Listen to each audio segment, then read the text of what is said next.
días. Sí, le escuchamos, doctor Rosso. Bienvenido. Sí, señor, he estado poniendo juicioso cuidado a la intervención de todos los compañeros que han venido gestionando pues toda la función y toda la tarea en el proceso de COVID del departamento. He tomado algunas notas que tienen que ver con elementos técnicos que son de alguna manera preocupantes. Pienso que, aunque lo podemos plantear acá, el espacio, más que de cuestionamientos, es un espacio de reflexión, ¿cierto? Me preocupa mucho que haya tanta alerta en el entorno hospitalario sin que se tenga puesto claro las metas asistenciales frente a los pacientes COVID.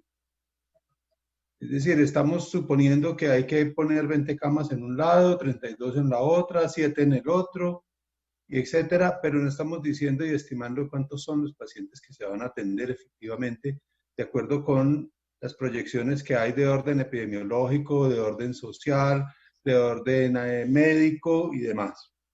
Entonces, yo veía las cifras que planteaba la secretaria de Salud y me asombra grandemente, ¿no? Mantener 20 camas nuevas en el hospital de Circasia puede costar alrededor de 40 millones de pesos al mes. Eso son 500 millones de pesos al año. Mantener 75 camas de UCI puede costar alrededor de 450 millones de pesos cada mes, si se va a cumplir con el rigor de la atención especializada en el planteamiento de UCI. Entonces, estamos hablando de unas dimensiones presupuestales inmensurables, ¿sí? Entonces, uno pregunta, venga, ¿hacia dónde estamos proyectando todo el asunto, no? ¿Quiénes son los encargados y cómo se están estimando la incidencia del COVID en el departamento y qué es lo que estamos esperando para esa acción y para la preparación de eso? En este momento en que es difícil la concentración de las personas en las áreas hospitalarias, entonces hay que ser creativos y hay que tener escenarios diferentes y nuevos. Sin embargo, seguimos concentrándonos en las áreas hospitalarias y parece ser que el proyecto departamental en salud para la atención del COVID es fortalecer las instancias hospitalarias, pero los elementos externos, que es allá en la comunidad, allá en el cuidado de la gente, en el confinamiento, en el prestar el auxilio, en el acceder, hacer fácil el acceso de los pacientes con las patologías comunes no COVID, en donde está, ¿sí?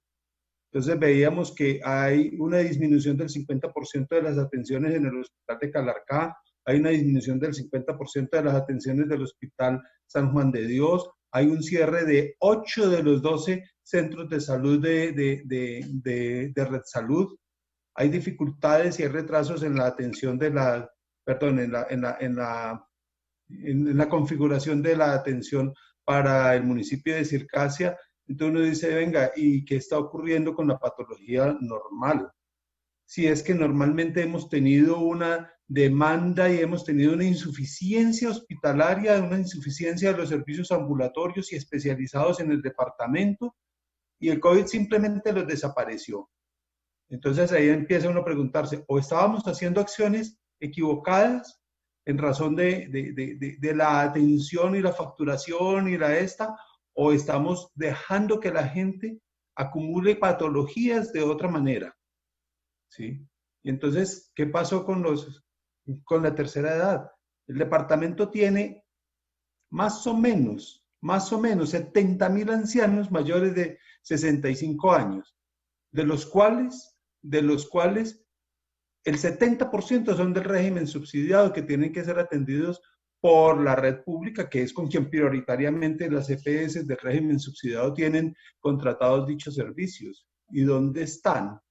Y entonces, si no los exponemos porque no pueden salir, entonces, ¿cómo estamos llegando a ellos? Y esos 75.000 ancianos llevan 3 meses sin atención, porque la atención se cayó, se disminuyó. ¿Quién está respondiendo por eso? ¿Quién está haciendo el control? ¿Quién está haciendo el seguimiento? ¿Quién está haciendo la evaluación? Entonces, en ese sentido, es que pienso que hay que reenfocar los abordajes que tienen que darse a estas atenciones. Es fácil entender que esta es una situación angustiante, pero la pregunta es, ¿y cuántos casos queremos? ¿Cuántos casos somos capaces y cuántos casos esperaremos? ¿En dónde está esa convicción? ¿Sí? Por ejemplo, los pacientes COVID que han estado ingresados en el Hospital San Juan de Dios han generado contactos con los funcionarios del Hospital San Juan de Dios. La pregunta es, ¿qué política del departamento está encaminada a garantizar las pruebas periódicas permanentes de supervisión y de acompañamiento al personal sanitario para identificar tempranamente a los pacientes asintomáticos dentro del sector dentro de los funcionarios del sector salud? ¿Cuántas se hacen? ¿Cuántas se desestiman? ¿Cuántas se echan? ¿Cuántas han salido positivas? ¿Qué han ocurrido con ellos? ¿Cómo es el reemplazo de los que deben entrar en cuarentena? ¿Cuál es todo ese plan que se tiene? ¿Sí? Y no solamente para el Hospital San Juan de Dios, sino para las otras instituciones, para el Hospital de Calarcá, para el Hospital pues para todos los hospitales en general. Oía yo a José Antonio que decía que se han tomado 130, 140 pruebas, unas hospitalarias, otras en el servicio de urgencias, pero que hay un equipo destinado a atender domiciliariamente a los pacientes. ¿Y dónde están las atenciones ordinarias de los pacientes menores de 5 años? ¿Y dónde están las atenciones ordinarias de los pacientes mayores de 60 años? ¿Y dónde están las atenciones ordinarias de todo este grupo de patologías, de personas con patologías que están retrasados y que definitivamente en el momento en que esto se libere, se nos van a juntar varias cosas? Las patologías sobrevinientes por reagudización de cuadros crónicos y las patologías nuevas asociadas a la epidemia del coronavirus que hoy nos aqueja.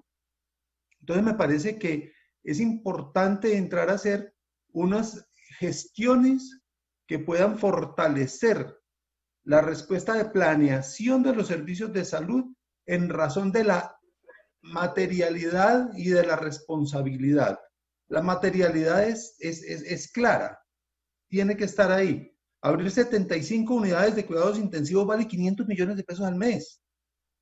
¿Sí? No basta solamente que traigan los 75 ventiladores. Hay que tener todo el soporte y la red de oxígenos. Hay que tener todo el soporte y toda la red de los insumos especializados respecto de eso, además del personal y del talento humano. Entonces, ¿cómo vamos a planear eso? ¿Y para qué necesitamos 75? ¿O si las necesitamos o no las necesitamos? Para poner simplemente un ejemplo. Entonces, me parece que la planeación en torno de la materialidad, ¿qué es lo que es posible? ¿Cómo afecta eso los presupuestos de los hospitales? ¿De dónde van a salir esos recursos? ¿Cuál va a ser el trámite presupuestal para la asignación de los nuevos recursos y para especialmente la aprobación de esos nuevos recursos y los controles jurídicos y sociales que hay que establecer en esas nuevas contrataciones que se dan? Por un lado. Y por el otro lado, lo que tiene que ver con toda la gestión de talento humano. La gestión de talento humano que hoy, la red pública se soporta en contrataciones y en contrataciones que no son laboralmente formales del talento humano. Entonces los especialistas están vinculados a través de la capacidad de producción, a través al destajo. Y muchos de los médicos generales y muchos de las enfermeras y muchos de los auxiliares están contratados con contratos disfrazados de contratos de contratos sindicales o de contratos de intermediación que están afectando negativamente la seguridad laboral de todos los empleados en el sector salud. Entonces, en algún momento están surgiendo situaciones coincidentes.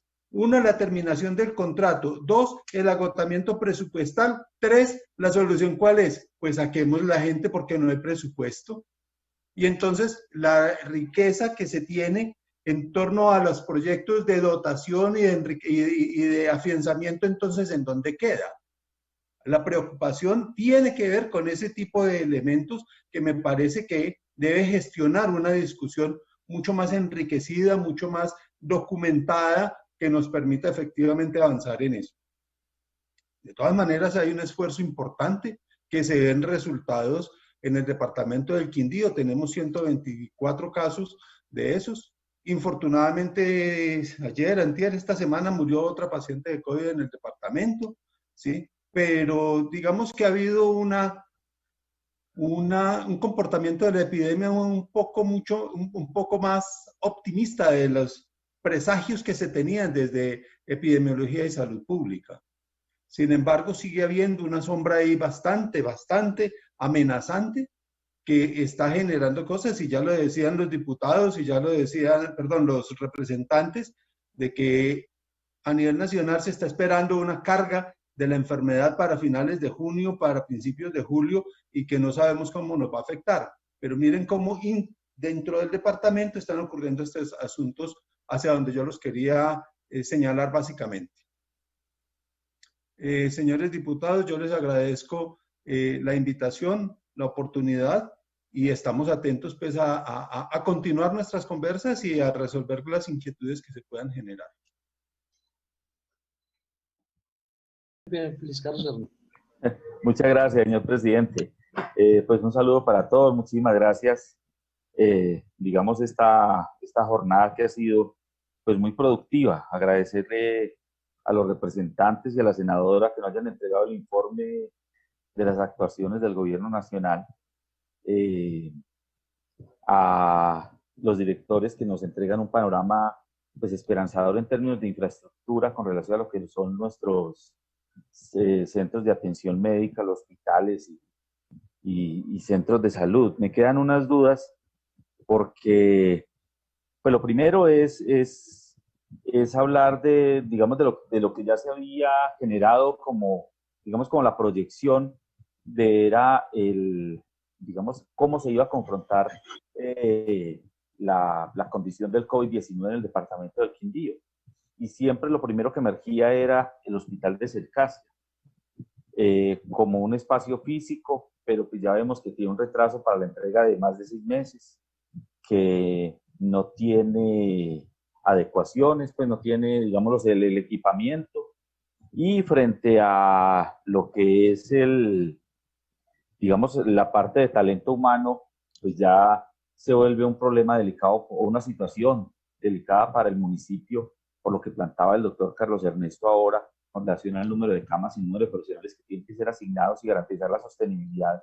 Me parece que eso va más allá. Incluso yo siempre he pensado que el fortalecimiento al sector salud es el fortalecimiento a través del talento humano.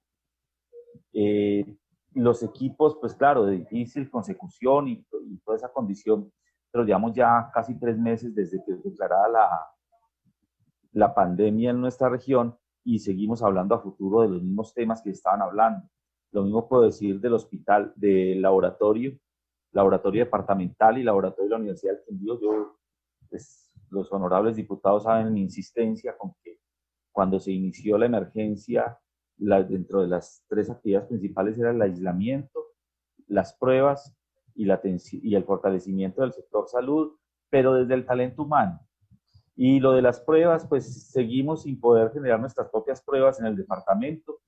Tenemos un atraso de 3 meses cuando se pudo haber fortalecido el laboratorio de la Universidad del Quindío. Y la verdad es que no es suficiente decir que se calificaron y que sacó más puntaje. No, porque la Universidad del Quindío era invertir para poder hacer el ejercicio. Somos de las pocas regiones que no generamos nuestras pruebas. Y eso no es a 8 días, ni a 10 días, ni a 15 días que se van a presentar. La adecuación de estos laboratorios, porque las inversiones apenas empiezan a desgranarse. O sea, eso es, creo que se tardan mínimamente otros 3 meses, o sea, lo que serían 6 meses de atraso dentro de lo que sería la toma el desarrollo de las pruebas de manera autónoma para el departamento, y eso parece que es muy delicado y que sí tiene que ver con lo que es la condición del sistema COVID. Lo otro es que me voy a pegar de algo que dijo el doctor Carlos Ernesto, y era la política pública del departamento para la seguridad laboral de quienes están en el sector salud. A mí me preocupa mucho esto porque hay algo que entiendo yo no soy abogado, pero me gustaría hacer la consulta, y es que la inversión que se ha hecho en los procesos de formación de los profesionales del sector salud que les ha tocado atender esta pandemia, eso cuando ahora al 30 de junio entiendo que se vencen los contratos y que traen nuevas contrataciones, si estas personas que se capacitaron en la capacitación se pierde, eso hace parte de un detrimento patrimonial dentro de lo que es el departamento, esa formación, a dónde va a dar, cuáles son, digamos, los requerimientos, si se hace una valoración de los profesionales que están en ejercicio antes de incorporar otros nuevos, que si realmente se tiene una condición de carrera administrativa dentro del sector salud que sería muy importante. Nosotros vemos aquí médicos contratistas desde hace 20 años y que juegan con ellos, digo yo, juegan porque cada vez que va a haber un nuevo contrato, pues se presentan las mismas condiciones de incertidumbre, no solo los médicos, los enfermeros, la gente de los servicios, absolutamente todos.